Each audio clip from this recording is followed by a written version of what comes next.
left, a neighbor's doorbell camera captured audio of Mariah screaming for her life before she was murdered.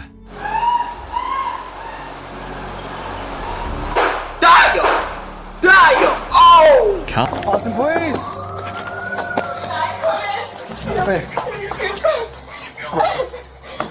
Do I stop? What? I don't know what happened. I just walked in on her. Sit up. Did you kill Mel? No. Yo, this shit crazy, my nigga. May- She took a flight to Costa Rica. What's good, y'all, my nigga? It's your nigga Merzy, consistent Merzy in the fucking bill. We got another reaction video. We got a man horrified after he learned his girlfriend is a murderer, my nigga. That's some shit. I ain't gonna lie. Huh? Some shit like that is brazy on. I ain't gonna lie. I'm feeling brazy on. I just ran to the gym and ran back home. I ain't gonna lie. I feel like I'm off crack cocaine. You know, bro, them C4s really get you activated. But this joint gonna be a long ass video. We ain't gonna talk too much. Leave a sub if you new. Leave a like on the video. Let's go. Hey, so Colin, is that your first name? Yes. Hey, so do you know Anna? Last name's Wilson. Oh yes, I do. So There's really no easy way to say this, sir. So apparently last night she passed away. This is Colin Strickland, and he was just told that his ex-girlfriend, Anna Wilson, was brutally murdered only hours ago.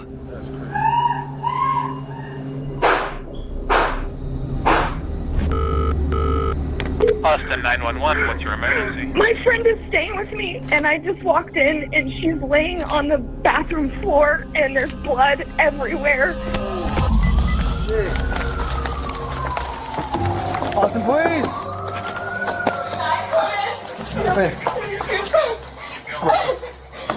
Do I stop? What? I don't know what happened. I just walked in on her. Sit up. When cops first arrived at this gruesome site, they suspected a robbery gone wrong. But a series of damning clues found at the crime scene quickly pointed to not just a meticulously planned murder, but a deadly love triangle, and a killer that was closer to home than anyone expected. did you kill Mel? What the fuck? Yo, this shit crazy, my nigga. On May 11th, 2022, police were called to an address after a woman made this disturbing 911 call. What's the address of the emergency? It's 1708 Maple Avenue. Okay, tell me exactly what happened. My friend is staying with me, and I just walked in, and she's laying on the bathroom floor, and there's blood everywhere, and I don't know what happened. Is she awake? She's not awake. There's blood all over her face and all on the back of her head. Is she breathing? No, she's not Okay. breathing. I've got the paramedics on the way to help you. Stay on the line, Caitlin. That caller was Caitlin Cash, and she'd arrived home to find her friend, Mariah Wilson, clinging to life after being shot. Hey, oh my god. Austin, please!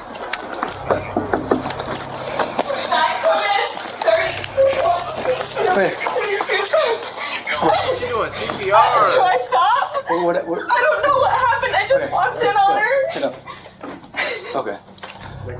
1 second. Let her get up. I can't imagine what she feeling, my nigga. Oh my god, that shit giving me chills, bro. Okay, I'll let you guys so you can talk to them, okay?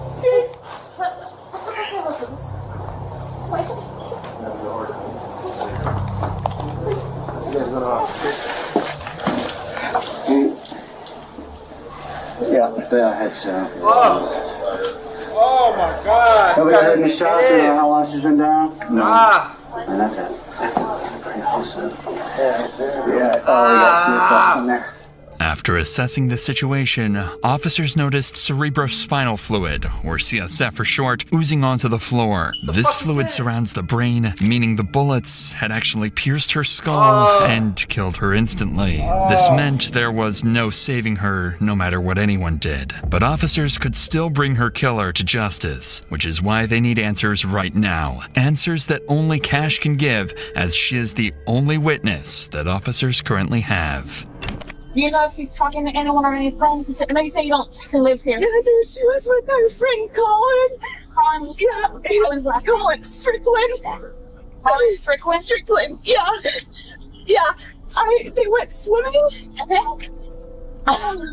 Did you see a gun or anything like that when you were in? Collins? You said Collins Strickland. Strickland? Okay. Yeah. And you know where Collins Strickland is, right? No, but I have his phone number. I can call him. Or I can give you his phone number. Information from you. You said, so she went swimming with Collins Strickland? Went swimming.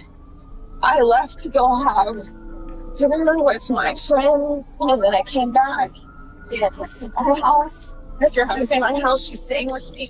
Right now, police are a bit disoriented as to what exactly went down just hours earlier, but they would soon run into some evidence that would change everything. Worth noting is that situations like these can be extremely traumatizing for those involved, but that's also the case for people watching these types of videos, just like you at home.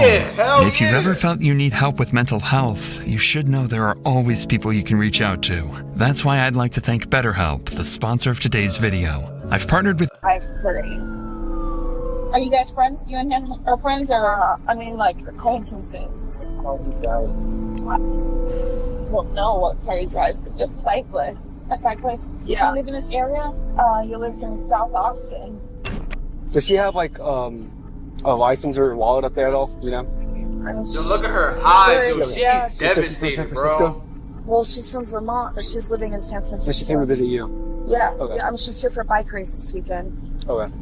Did her and Collins have an argument at all? Do you know? I don't have any idea. The only thing I know is she said I'm meeting him to go swimming. Okay. All right. What time was that? 5 p.m. today?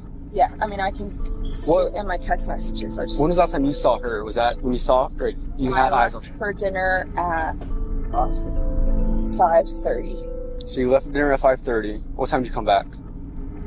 Right 2 minutes before I called 911. Okay, so According to Cash, Mariah had been with Colin, her ex-boyfriend, all day and was home only a few minutes before she was found dead. This made Colin a major person of interest that the cops would interview later on, but for now, there are more pressing matters. It turns out, Mariah was in town for a bike race and had brought along with her a $14,000 racing bike, which could have been a massive target for someone. $14,000 on a bike? Oh my, and it's not a motorcycle, my nigga?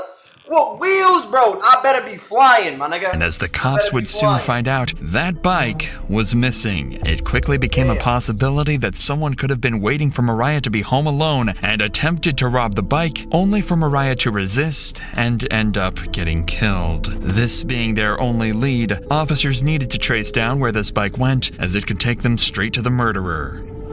That's her bike. Cover, yeah. So where did the bike go? Probably there. Does she keep the bike in the garage, or where does she keep the bike at?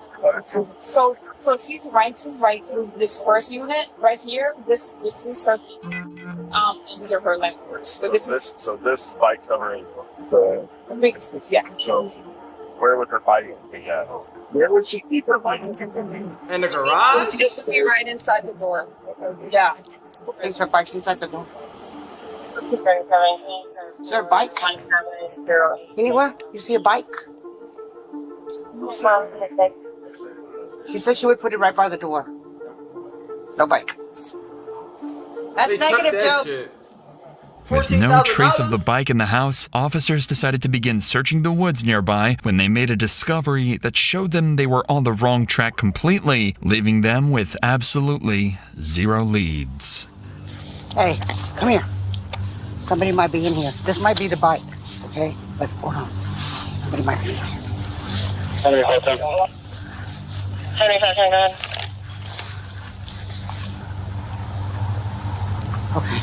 All right. Over there. Shit like this, how you look behind you like, yo, make sure everything cool. Airport 32, I located the bike. Since the bike was dumped nearby, officers suspected that this was placed as a red herring for them to chase. Officers are being tricked, and if the killer is smart enough to trick officers, they're also smart enough to begin covering up their tracks. This is why the officers swiftly moved to gather evidence from the scene, the most important of which are the shell casings from the bullets used.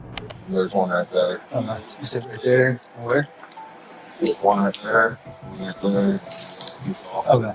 Those bullet shells will help cops identify the gun used. Now they just had to find that gun and the shooter, who officers initially believed could have been Cash. It is for this reason that officers bring Cash back to the police station in order to conduct a crucial test to confirm whether she's innocent or not. Everybody's a suspect. Let me tell you this up front. By no means in the world do I think that you did any of this. Okay. Everybody's But suspect. so what they're gonna do, we're just gonna have them swab your hands for gunshot residue. If we don't do this to you, then in court they can say, oh, what about this other person? Why didn't you do this part of the investigation? A GSR, or gunshot residue swab test of Cash's hands, presented a negative result. Considering that Mariah was in a very narrow space of the home, officers concluded that Caitlin could not have been the one to murder her. Fortunately, though, Cash did provide an important piece of information. The last person in contact with Mariah was Colin Strickland. Her ex. Digging deeper into this, cops discovered that the two were having drinks at a nearby cafe and had And he never was drunk, suspected probably. that this would be the last time that they saw each other. This is why Colin was an important lead who could give officers valuable insight about the events leading up to the murder. But before police went in to interview Colin, they noticed some houses in the neighborhood had CCTV cameras installed, which could possibly help reveal the killer's identity. There When we go. investigators watched the footage back, they found something very interesting. That shit scouting the house out, nigga. What the fuck? Oh, hell no. He cruising like a hearse. CCTV footage revealed this black Jeep driving directly towards Cash's home where Mariah was staying that night. The moment it arrived, Ring cameras caught this gut-wrenching audio. I don't really want to hear that shit, man. That's crazy. And immediately after the shooting, the killer escaped. Wow, that nigga parked like down the street or some Although shit. this was a massive breakthrough, there was one glaring issue. Officers had no way of identifying the driver. After all, the cameras were too grainy and the vehicle was too far away for officers to get a shot of the driver or run the plates. However, only a few days later, they come across something incredibly interesting when going to question Colin Strickland, Mariah's ex-boyfriend. Oh, shit.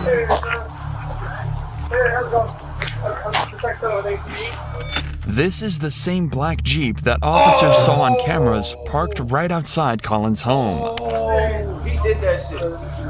Bro, and it's fishbowl too, my nigga. Hey, so Colin? Yes. The first name? Yes. Hey, so do you know Anna? No. Anna Mo. Yeah. Everybody calls her Mo. That nigga lying, he scratched his head. That nigga Last name's lying. Wilson.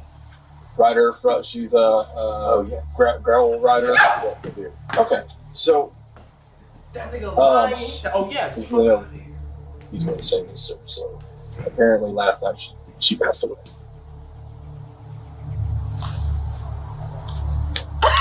That nigga acting like he cared. Right now, it's an open investigation, but it is being investigated as a homicide.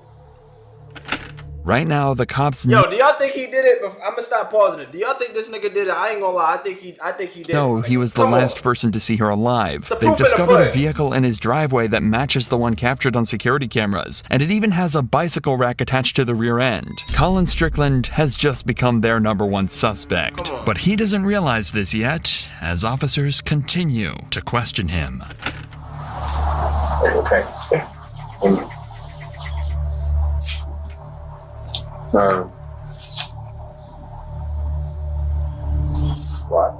Do you happen to have her mom's address by any chance? I know that she lives in Vermont.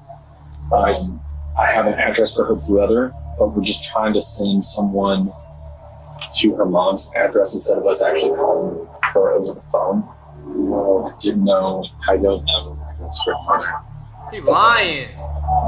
We went to Deep Eddy yesterday afternoon, and then we heard her. He's showing no sympathy. This nigga not. This is wild. That's it. Yeah. Great after about 6:30.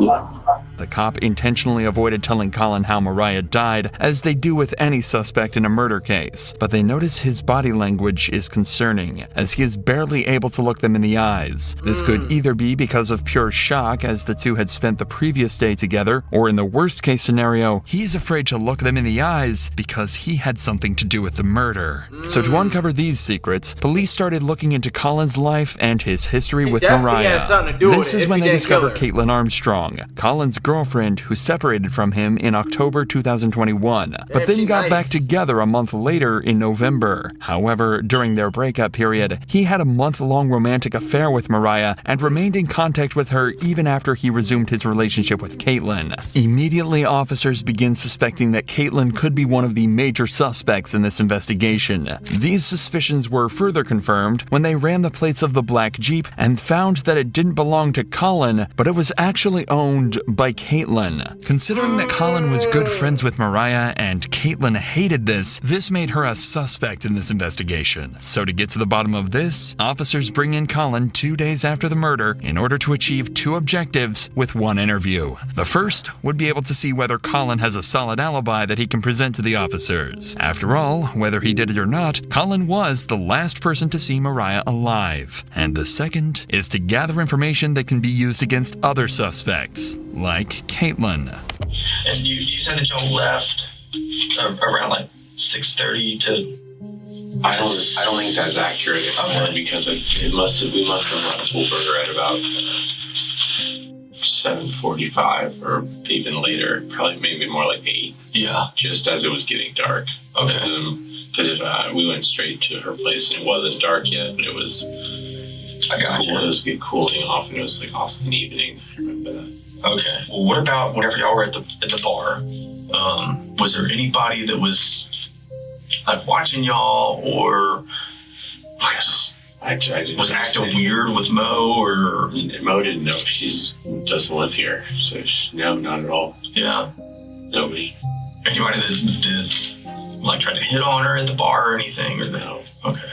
No, not that I saw. Nor that she mentioned. I didn't notice anything out of the ordinary, to be honest, at the bar. The cops are looking for more than just details of what he and Mariah did that day. They're going to try and figure out why exactly the black vehicle from the murder scene was conveniently parked at Colin's home.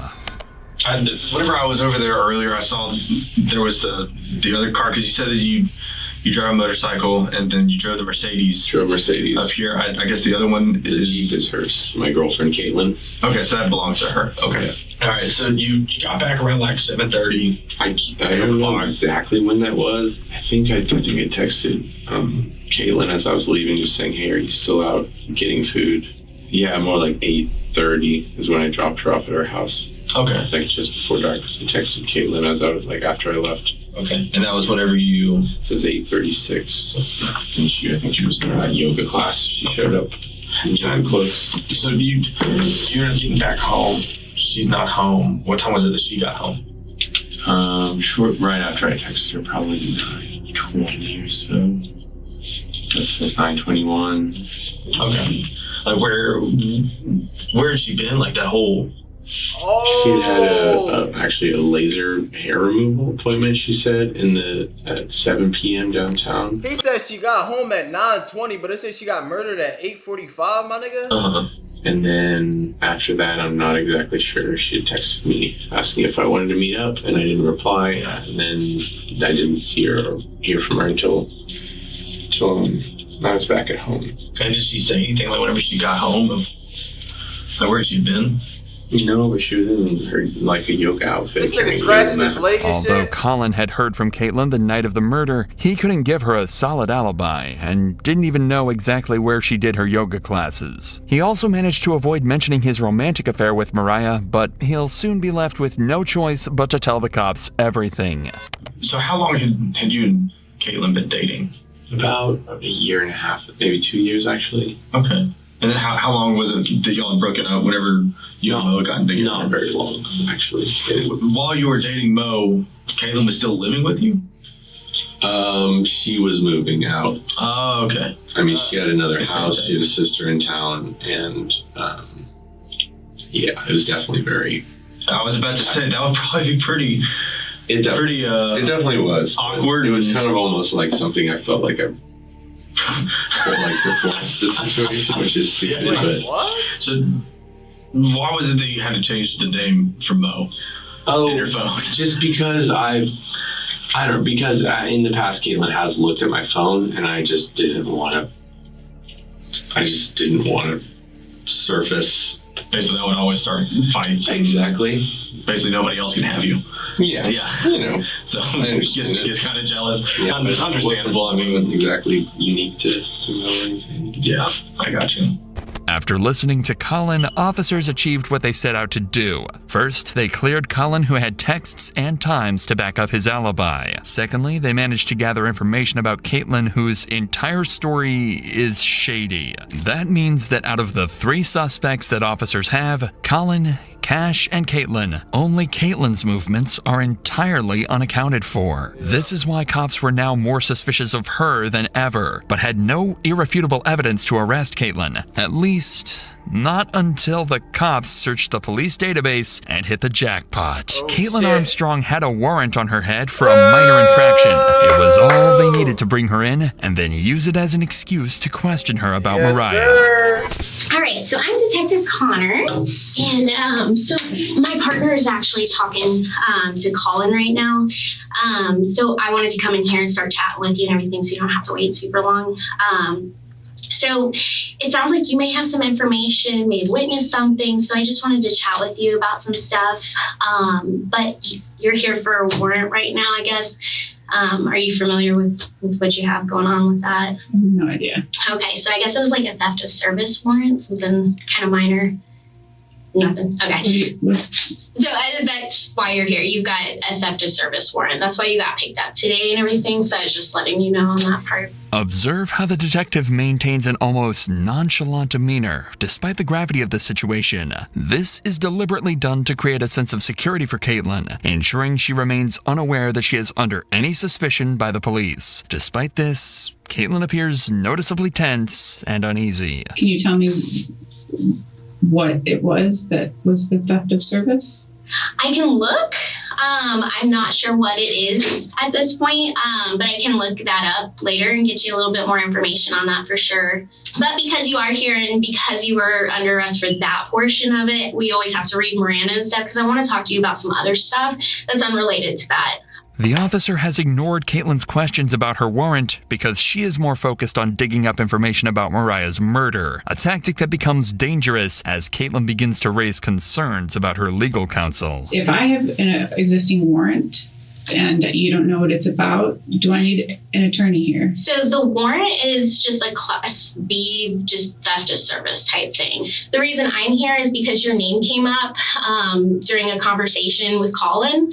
I think there's a lot more information that you have that can kind of explain some of the stuff he's saying. But to be able to do that, I have to read you your rights, just so that you know and you're protected and things like that, okay? Okay, and so if you're reading me my rights, then I should That's because of the warrant, because you're under arrest for the warrant. So you're technically in custody because of that warrant. So they're 2 separate things. Does that make sense? I think so, but I have never heard. Even though they have Caitlin exactly where they want her, one tiny mistake is about to allow someone cops suspect to be a killer to walk away scot-free. Wow. Well, good news. Hold on, my nigga. I don't even know if y'all can see her. I might change my angle, bruh. Put my shit up there.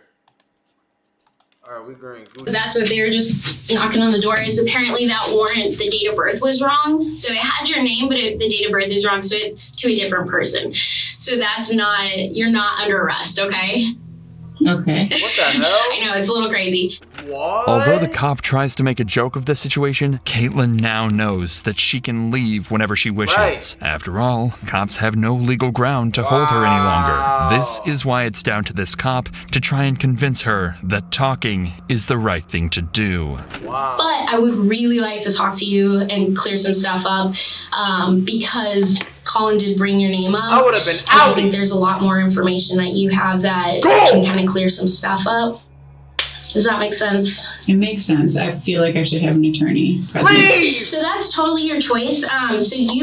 So at this point, you are free to leave at any point. So this is going to be consensual at this point because you're not under arrest, okay? To make matters worse, Caitlin has just requested an attorney. Legally, the detective is now bound to cease any and all questioning related to Mariah's murder, but she's about to thread a very dangerous line of breaking the law in order to get any information out of Caitlin. I would love to leave. He would love to leave. He just arrested me in front of my house, in front of all of my neighbors, and carried me in here in handcuffs in front of downtown Austin. It was incredibly I can only imagine, yeah. And I'm so sorry. I don't have control over that part, okay? Yeah, I'm not upset with you. So there's a situation that's going on. Did you hear about what's happened over the past 24 hours? Colin walked in the house and said one of the women in the recycling community passed away. Yes. Yeah. While Colin was talking to us, your name came up. And so that's where I would really like to talk to you because it sounds like there were some issues between you and this girl, and I think that there's probably a lot more to it that you could help explain. Okay, I'm not sure exactly what you mean or what information you'd like. So it sounds like maybe he went out with this girl the other day, and maybe it sounds like from what he's saying that you were a little upset about it. And so that's why I kind of wanted to get your side of it because that's not fair if he's just saying one thing and trying to go down a route, and I want to make sure that's not the case. That is not accurate. Yeah, and that's why I wanted to chat with you because it's a guy. He's going to say stuff, and so we want to make sure that we get both sides of the story and everything and clear it up. So what were you doing yesterday?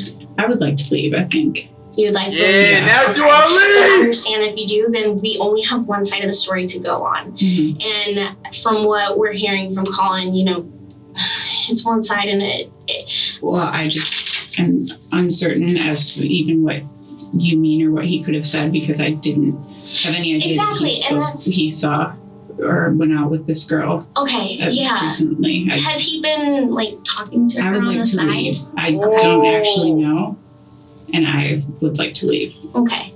At this point, getting Caitlin to talk willingly seems like a lost cause. She knows she can walk out of the station and nobody can stop her. So the detective decides to drop their bombshell evidence in the hope she might crack. And your vehicle was seen next to her house, and we needed to talk about that, okay?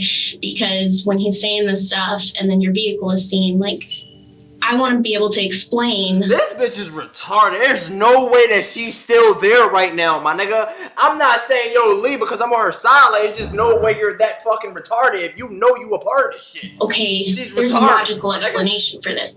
Maybe you were upset and you were just in the area or something. Like, I don't know because I don't have your story. When I can't explain that and all I see is that your vehicle's over there, that kind of makes it look not too good, right? Okay, and then when we're talking to Colin and we're hearing like, yeah, there was some jealousy stuff going on, like that doesn't sound very good. And so that's why I really want to get your side of the story because maybe there's a lot more going on. I would like to leave if I'm free to leave. Yo. Unfortunately, there was nothing that officers could do to stop Caitlin from walking out. At this point, they were incredibly suspicious of her as her behavior throughout the interrogation meant that she was hiding something. But if officers couldn't find out what this was from Caitlin, they'd do it from the one person who knew her best, mom! Colin Strickland, who was called in a second time for an interview in hopes of uncovering more information about Caitlin. However, there is one problem. This time, Colin brought his lawyer with him. Shit, that's questioning him is about to become exponentially harder. How was Caitlin during that time? I guess my understanding she wasn't too happy whenever she saw Mo. Caitlin we were after Mo was in Austin for a week, and Mo and I had broken up with Caitlin before Mo came to town, and then I actually did not know that she was coming to Austin in October. I had no idea. We hadn't discussed that, and I don't think so because it felt like a surprise. And then she was here, and I just said, "Oh, let's hang out." So I was mentally ready to kind of move on. And I know after Mo left town after a week, Caitlin's things were still in my house. We were sleeping in separate rooms. And effectively, Caitlin was on Bumble. I know she had made several dates with people. I don't know. I never asked like what extent they were evolving a relationship, but I know that she had several men that she was dating of sorts, and I was fine with it. I mean, that was kind of the understanding, of course. So, it just seems very weird to me that there would be any dwelling on fixating on a person when she was moving on to other relationships, at that time. From what Colin says, the two clearly had a troubled relationship, especially considering the facts that both Colin and Caitlin rebounded while on break. This is why officers need to dig deeper into what Caitlin acted like both during and after this time to determine if she showed obsessive traits in her personality.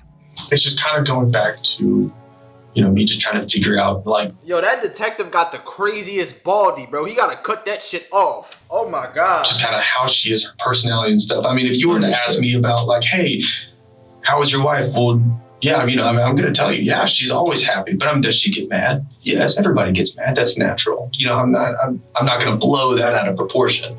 Do I think that my wife could go and kill somebody? No. There's no way in the world. Do I think my wife would hit somebody? No. Now, if you ask me that about my 6-year-old son, yeah, it wouldn't surprise me if he wouldn't punch somebody at all. I think Caitlin would hit somebody. No, I honestly don't, because it would be too.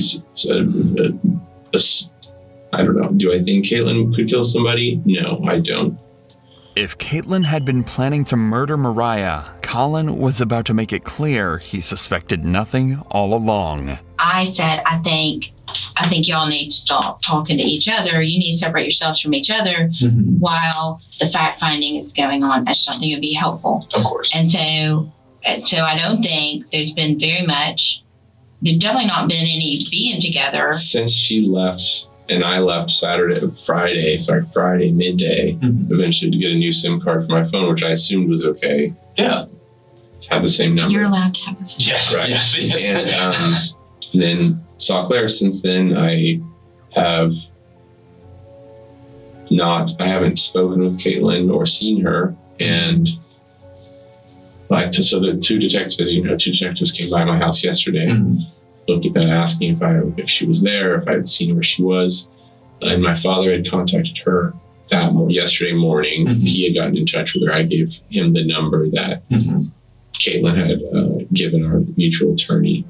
Has she ever mentioned in the past of wanting to hurt Mo?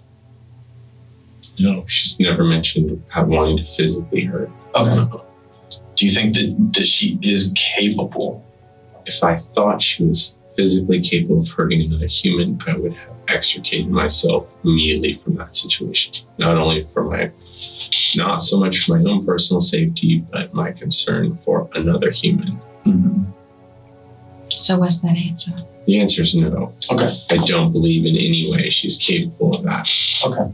The gun range that she visited with her sister, do you know where that gun range is?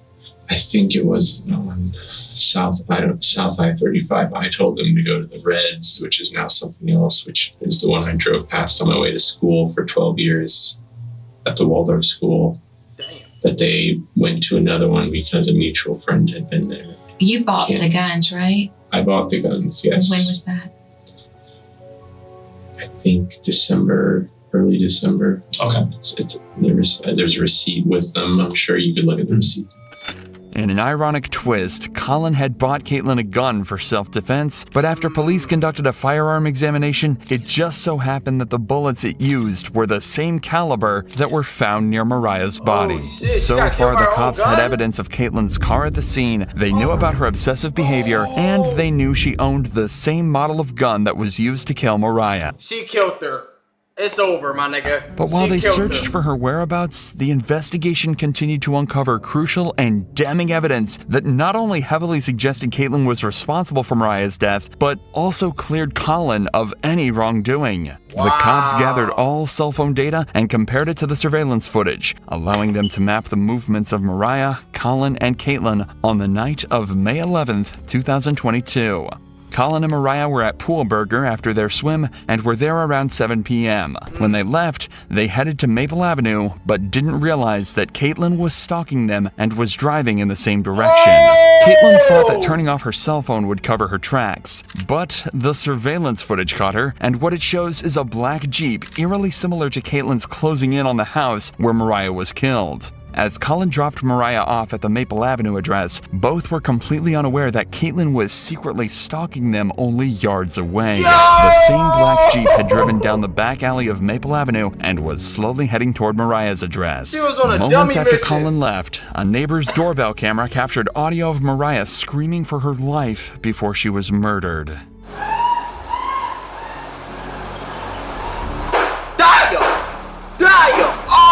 Colin's cell phone placed him driving away from the area before Mariah's death and cleared him as a suspect. This meant that the only person who could have killed Mariah was Caitlin. All that was left to do was arrest her. But when officers went to find her, they discovered a massive problem. Just hours before they solved the murder, Caitlin had left the country under a fraudulent passport, which was originally her sister's. Caitlin likely did this to avoid using her own passport in case officers were keeping tabs on her, but the fraudulent passport gave her enough time to escape. After getting a search warrant for her Gmail records, officers found a flight ticket that was booked for a one-way flight to Costa Rica. She took a flight to Costa Rica! CCTV footage obtained from Austin Bergstrom International Airport in Austin showed her boarding into the plane. An initial investigation into her records showed that she had booked a hostel in Santa Teresa Beach while working as a yoga instructor. So, to lure her out, an officer sent a message out on social media asking for a yoga teacher in the local area. Soon, Caitlin took the bait and replied to the ad and agreed to meet up.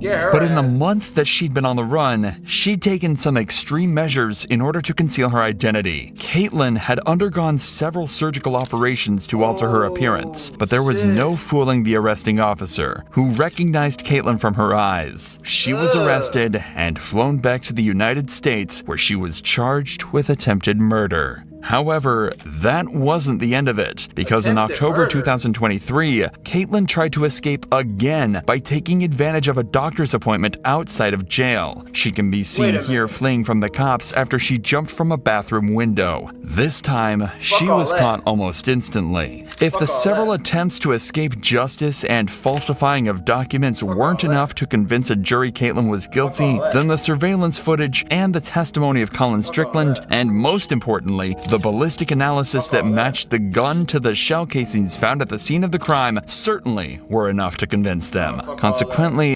because in October 2000 appearance, but there was no fooling the arresting officer, who recognized Caitlin from her eyes. She was arrested and flown back to the United States, where she was charged with attempted murder.